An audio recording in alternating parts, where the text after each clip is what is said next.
Hi guys, welcome back to my channel Saha goat farm. আজ সম্পূর্ণ আলাদা রকম ভিডিও নিয়ে তোমাদের সামনে এলাম। এই গরুটা গোয়াল থেকে বার করতে গিয়ে খুব বাজেভাবে পড়ে যায়, যার ফলে এর দুটো পায়ের হাড়ের মাঝখানে গ্যাপ হয়ে যায় এবং থাই মাসেল দুটোই একদম পচে যায়। পচে গিয়ে বিচ্ছিরি রকম পুঁজ ভিতরে জমা হয়, যেটা তোমরা ভিডিওতে দেখতে পাচ্ছ। থাই মাসেল কেটে ড্রেনেজ করে সেই পুঁজটাকে পুরোপুরি বার করা হবে। তোমরা ভিডিওটা দেখতে থাকো, তাহলে দেখতে পারবে যে পুঁজটাকে কীভাবে বার করা হচ্ছে।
মাসেলটা ভিতরে এমনভাবে পচে গলে গেছিলো, যাকে বার করাও খুব টাফ ব্যাপার ছিল।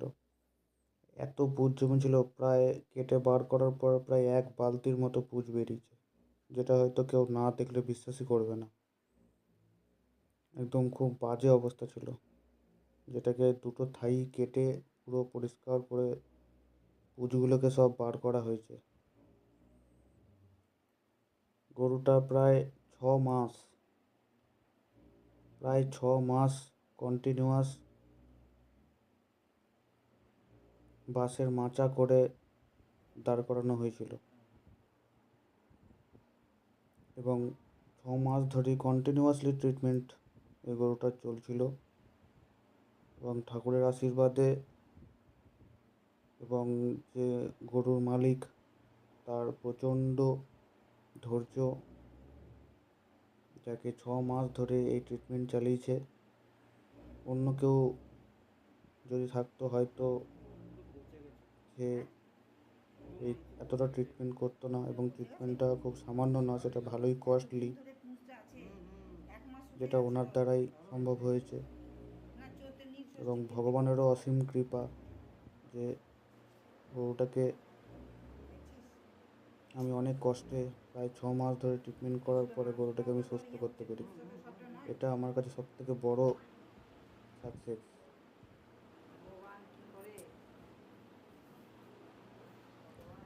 কাকু যেমন নিজের ধৈর্যটা বজায় রেখেছিল, ঠিক আমিও মনে মনে ভেবে রেখেছিলাম এই গরুটাকে আমি ঠিক করবই, তাতে যাই হয়ে যাক।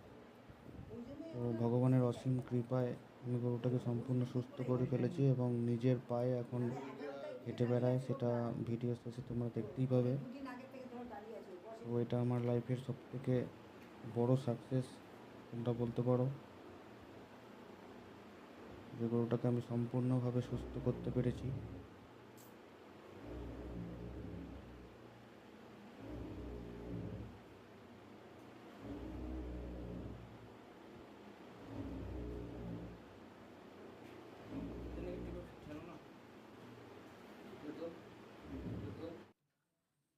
দীর্ঘ ট্রিটমেন্ট করার পরে এখন দেখছো গরুটা কত সুন্দর নিজের 4 পায়ে দাঁড়িয়ে আছে এবং খাওয়া দাওয়া থেকে শুরু করে হাঁটা চলা থেকে শুরু করে সমস্ত কিছু নর্মাল।